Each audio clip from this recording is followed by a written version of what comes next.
Climate change and the reduction of greenhouse gases seems to have been a prominent part of the zeitgeist for the better part of 30 years. The maritime industry has not. As global supply chains continue to be squeezed and extreme weather events occur more regularly around the globe, international shipping and its impact on the climate have drawn more headlines and attention from the average global citizen. According to the United Nations, 90% of global trade occurs by sea. According to the International Maritime Organization, the IMO, the maritime industry accounts for 3.1% of global CO2 emissions, up to 9% of sulfur dioxide emissions, and roughly 15% of nitrogen oxide emissions.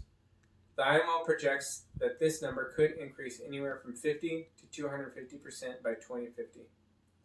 This has led the IMO to committing to a 50% reduction in greenhouse gas emissions from 2008 levels by 2050. My thesis focuses on what international agreements are in place to reduce greenhouse gas emissions in the maritime industry. But more importantly, what current proposals and past efforts have shown the most promise in reducing maritime greenhouse gas emissions.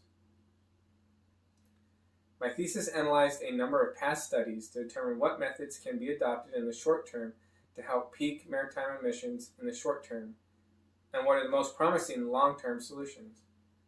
The IMO has conducted a number of studies and reached a number of agreements in order to meet the 2050 emissions goal.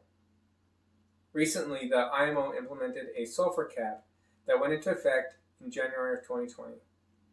This cap limits the amount of sulfur by weight allowed in marine fuels to 0.5% and 0.1% in special emission control areas, down from 4.5% globally.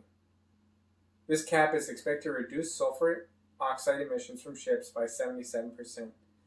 This reduction is also estimated to prevent 570,000 premature deaths globally between 2020 and 2025. While the sulfur cap is projected to eliminate the majority of sulfur oxide emissions from ships, it will have little, if no effect, on CO2 emissions.